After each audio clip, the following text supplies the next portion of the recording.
Welcome back to another edition of Bold Blind Beauty on Air podcast, the show that's clearing the air for more air, access, inclusion, and representation. I'm Stephanie McCoy, and with me are my co-hosts. I'm Nazreen Buddha. And Sylvia Stinson Perez.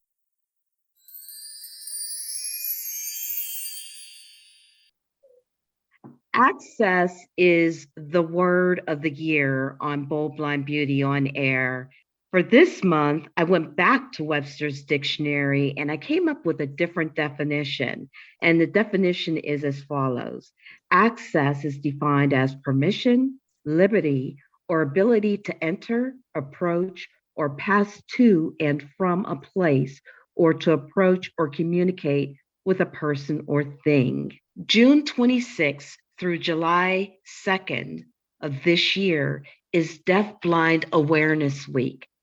The focus this year is diversity and inclusion. Creativity and innovation are built upon a diverse group of perspectives. Who better to help initiate that innovation than a deaf-blind community, a group of people whose lives are driven by the pursuit of change and innovation. Helen Keller National Center for Deaf-Blind Youth and Adults.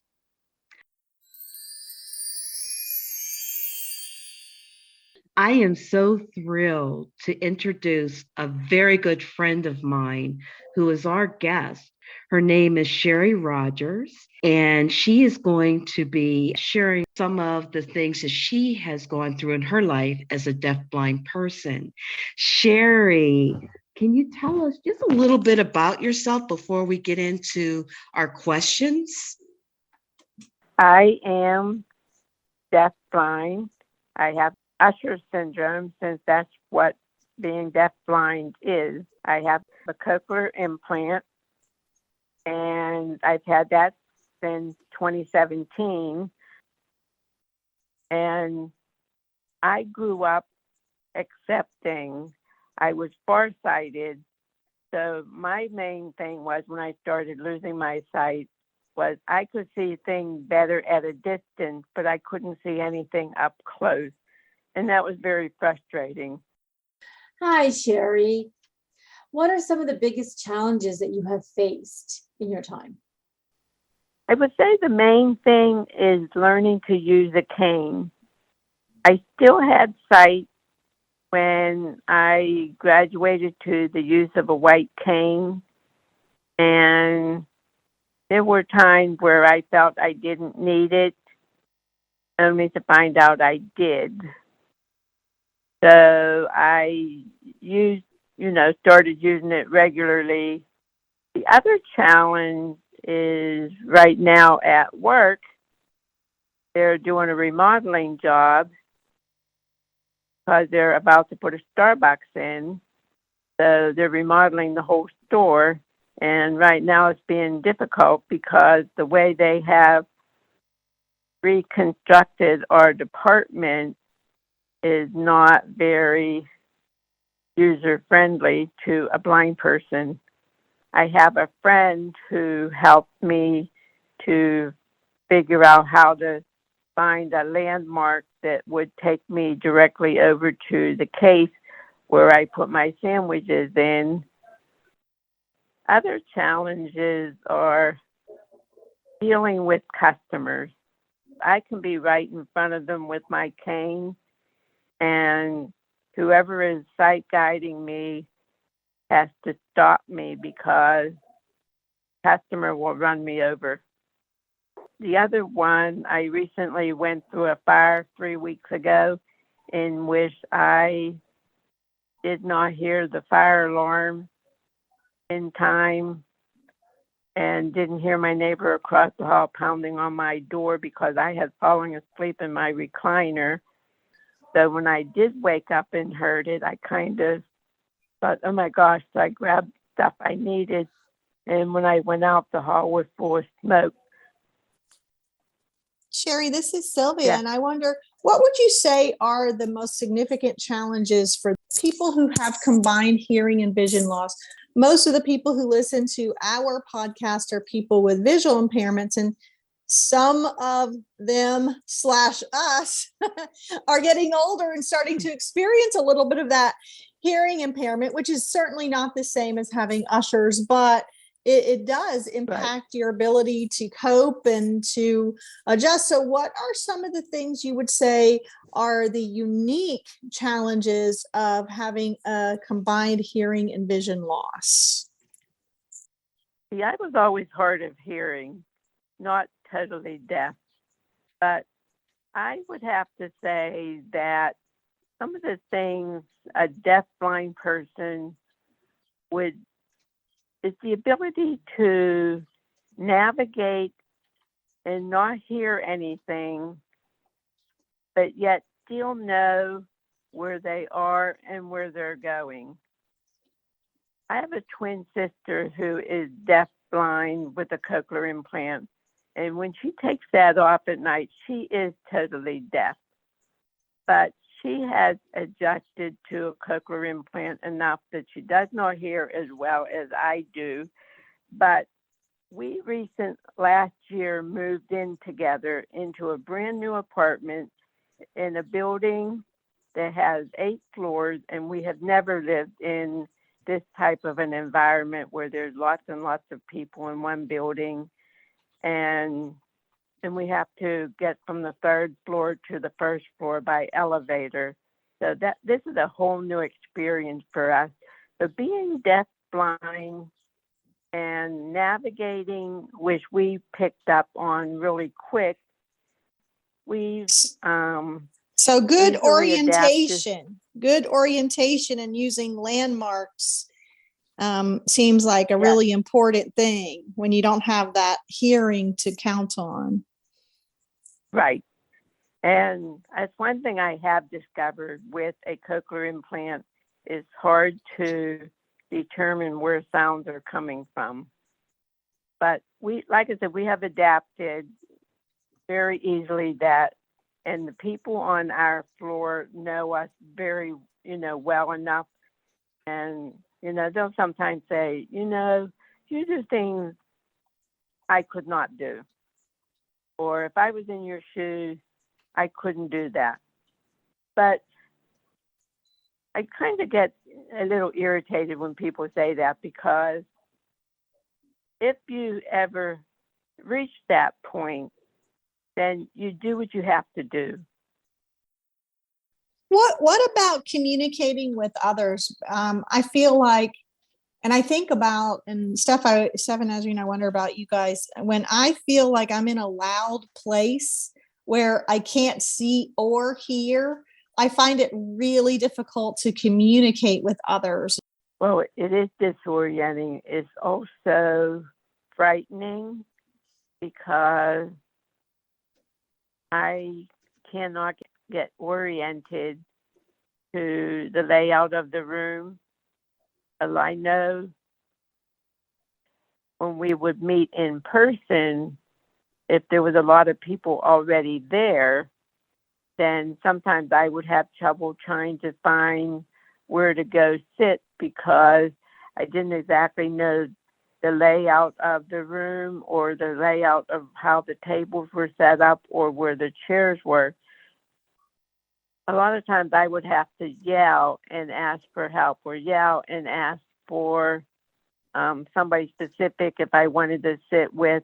But in a situation like a conference, it would be very unnerving, because people don't know me, I don't know them, they don't know that I'm hard of hearing. And so that made it even more difficult trying to navigate and try and find a place to sit, or navigate and try and find people I knew that I could talk to. I think we've all been in that space and place, Sherri. I mean, I feel like a deer out of headlight when there's just too much noise. And I also get disoriented, and I just have a vision issue. So I empathize with what you're saying completely. I also want to ask you a question, Sherri. What about some of the tools? What are some tools that you can share with us, or techniques that a deafblind person would use that perhaps somebody who's visually impaired might not think of using, or we don't use it all and we don't know. I have a braille display, which I use with my phone, but I have also found that using an iPhone and my braille display, I use the braille display more for navigating. It's easier to navigate and know where I am. But that's one thing that a deafblind person would absolutely need to communicate with. You did talk a little bit about the devices that you got after the fire. Can you tell us a little bit more about how those work to alert you, when there's something going Okay. on that you need to know? Yes, I have a device that I wear in a case on my hip, and if the sound monitor outside of my door, above my door, anything coming through the sound monitor would automatically, you will get 3 vibrating beeps to alert you to the sound monitor. The doorbell would have 2 vibrating beeps. Also in sets of 3, it would vibrate. And then we also have a smoke alarm in Susan's bedroom. And if that ever went off to alert us that there's smoke in the apartment, then it would be a constant vibrating signal until we found out where it is in the apartment. If that ever went off, it would be challenging to try and find out where it's coming from in the apartment. So we would know how to exit the apartment if we had to. And there's other devices, but I didn't look into them, so I'm not really familiar what the other devices are. But again, they would all have different different numbers of vibrating signals to alert you. And as soon as you know how many signals you're getting, then you would know right away what the device is and what the problem is. So, Sherri, can you share with us what are some of the most common misconceptions that you encounter when people learn that you're deafblind? Well, number one, they automatically say, if they know how well I'm working and they see me navigating, they right away say, if I was in your shoes, I would not be able to do that. So that's one misconception. They think they wouldn't be able to do it. There's a group of people that I work with that all started about 10 or 11 years ago. And 2 of them, they were standing behind me talking one day, and I heard, and I guess they were trying to be inconspicuous, but I happened to hear one of them say, I don't know how to talk to her. I wouldn't even begin to know what to say to her. And I just let them go on for a minute. So finally I turned around and I said, excuse me. I said, I know you're talking about me. I said, my name is Sherri Rodgers. I'm totally blind. I am hard of hearing. And if that conversation you just had was meant not to be heard, well, I heard it. I said, would you two talk to each other about? You can talk to me about. But Yeah. even to I mean, add to that is that I do think that oftentimes when people see someone as, quote, different than they are, they're uncomfortable. People are uncomfortable with disability. And so yeah. I think we do have such an opportunity and maybe even a responsibility to help people understand that, hey, just like you said, Sherri, we are people. We have lives, Yeah. we have interests, we have hobbies, we work, we have families. And so all of those things are really important. And helping people understand that We're just people first. So, Sherri, would you say that there's a life motto or a quote that you have lived by that's helped you find the success you have? God made me blind and hard of hearing for a reason. He knew I could do it.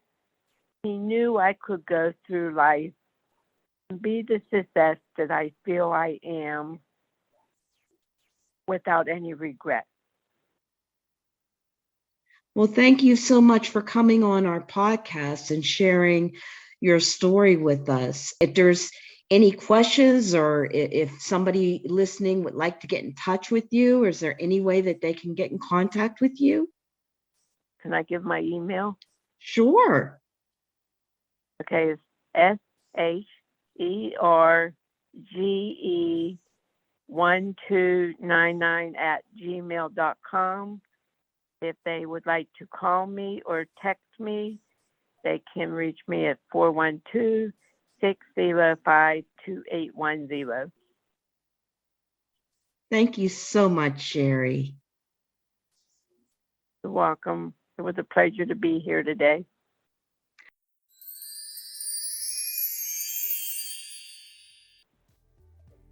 In honor of Men's Health Awareness Month for June, these tips are for you. It is important for men to take care of their skin. You need to be on a routine as well. Look for products that are designed specifically for men, along with ingredients. It is important to cleanse your skin daily. However, I recommend if you only do it once a day, make sure you do it in the evening, because that's when you have the most build up and debris from the day. And please cleanse your skin after a workout. Make sure you're following the proper shaving technique, that you are using the proper tools and product for your hair type. And if you need help with this, you can always consult a barber. If you are wearing a beard or facial hair that's been quite popular during this pandemic, make sure that you take care of it. You must cleanse, hydrate, and keep it trimmed in shape. You want your beards to look neat. And if you have any doubt or which direction to go when it comes to your skincare, you can always consult with an esthetician who's a licensed skincare professional, or go to a dermatologist if you have more extreme issues. And that's your Bold Blind Beauty Byte.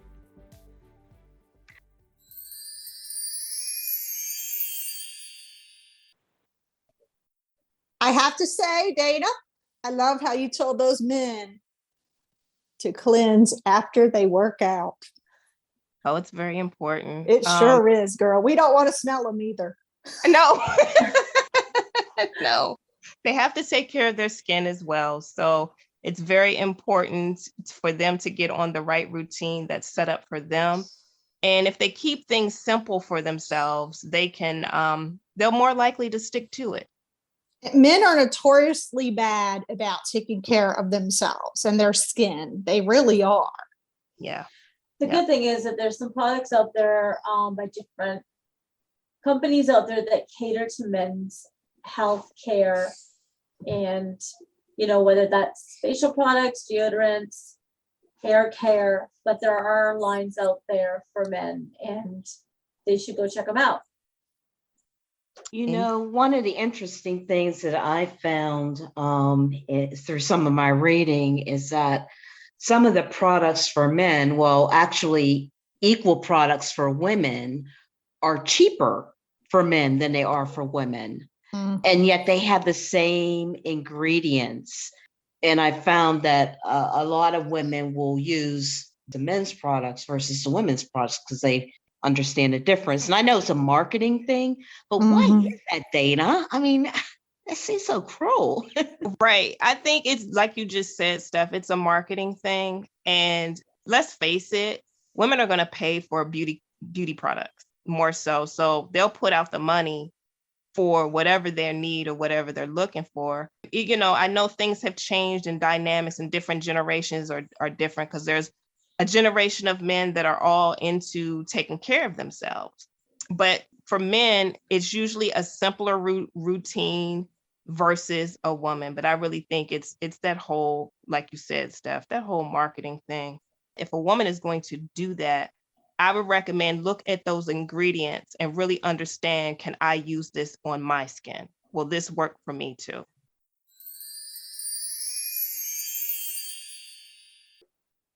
So today we've talked about having combined vision and hearing loss, which is often a thing that can happen to us who are visually impaired as we age, in some ways naturally. So we got to take care of our hearing as well. But, you know, there are many people who have combined hearing and vision loss. And we talked about some strategies for overcoming that. And now we're talking about age management for our skin. So interesting conversations. Thanks so much, Dana, especially for the advice for the men, because it's important and it's something that we don't really focus on enough. And it's something that men don't focus on enough too. It's just great to see companies now catering products towards men and men's health and men's health care and men's beauty in general. So that's really great. And men, it matters. How Yeah. you look and smell and feel, it matters. Since we've been talking about, vision loss and hearing loss, I have to ask you guys, which one would be more, do you guys think, harder to navigate, being visually impaired or being hearing impaired? What do you all think? Can I go first? Sure. Mm-hmm. When I was younger, I remember thinking that going blind would be the worst thing that could happen. And when I say blind, I mean totally blind, because I had a friend who was totally blind, and that was my experience. So if I went totally blind, I wouldn't know how I could go on. But now that is my real life experience, I'm not totally blind, but I'm on the blindness spectrum. And being that whenever I get really, really sick, where the head's congested and everything gets clogged up, when my ears get clogged, it feels like your head's underwater and you can't hear very well.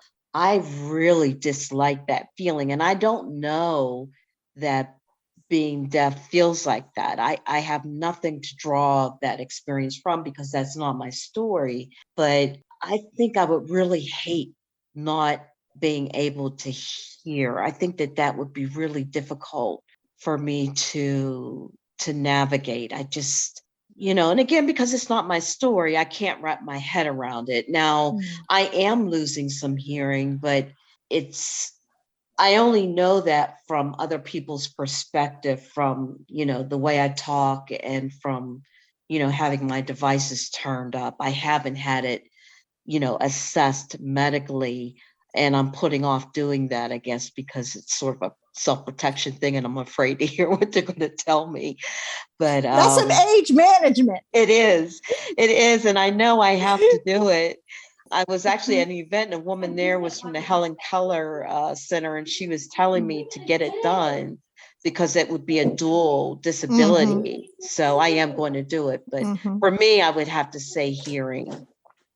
So first off, I will say that, if you look at studies or kind of just anecdotal stuff, people will say that they fear vision loss more than almost anything and way more than they fear hearing loss.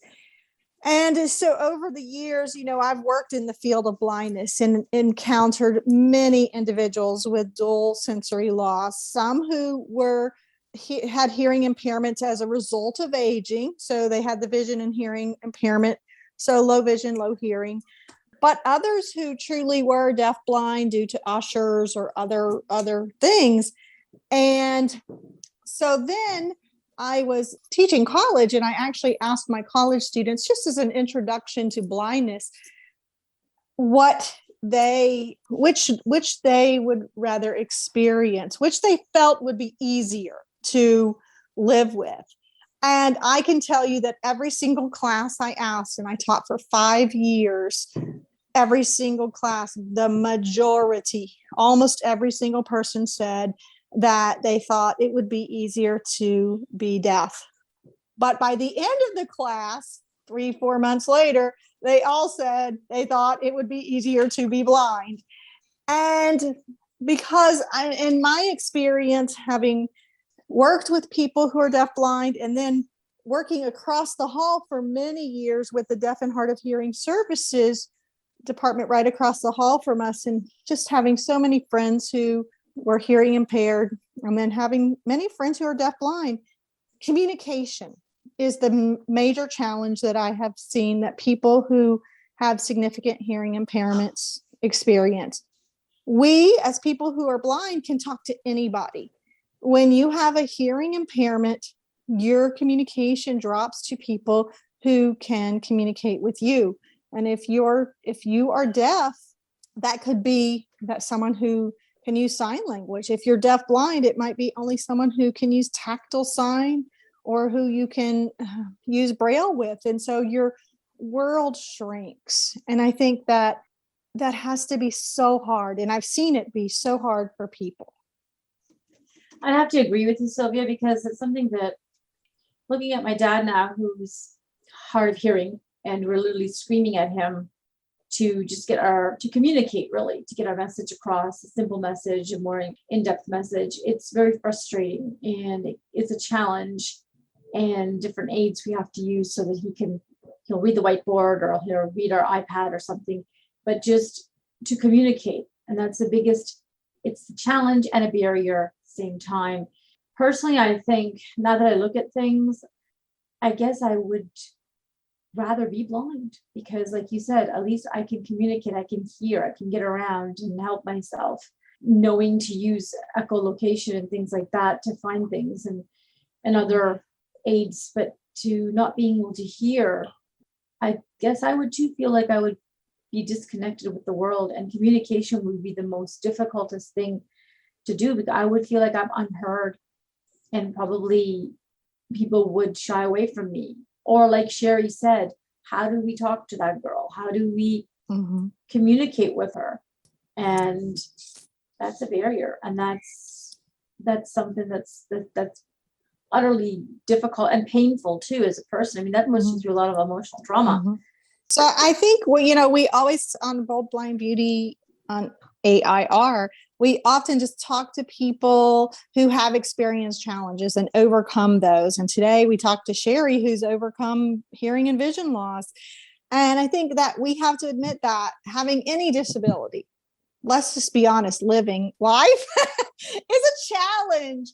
And we need to have more compassion for each other and try to put ourselves into other people's shoes and experience what must that be like. And we talked a lot about frustration and how frustrating that must be, and can we reach over to that person and make that connection, whether someone is deafblind, whether they're hearing impaired, whether they're blind, whatever it is, whether they're going through a challenge, what can we do to connect to people and create more inclusion?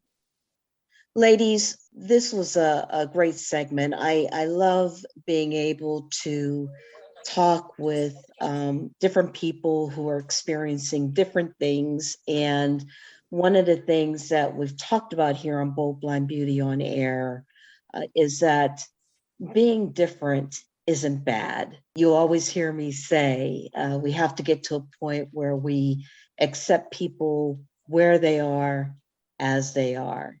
And even though we've talked about some of the frustrations with communication and those types of things with people who are deaf, blind, or people with maybe perhaps other disabilities that we may not fully understand, I'm a great believer in there is always a way. And that's one of the reasons why Bold Blind Beauty fully supports A.I.R, access, inclusion, and representation, because it's important that, like you said, Sylvia, we are compassionate, we are kind, we are patient, and we can connect with people because there is always a way. That's why we are doing what we do. So I just thank you all so much for this conversation and this episode and spreading awareness about Deaf Blindness Awareness Week.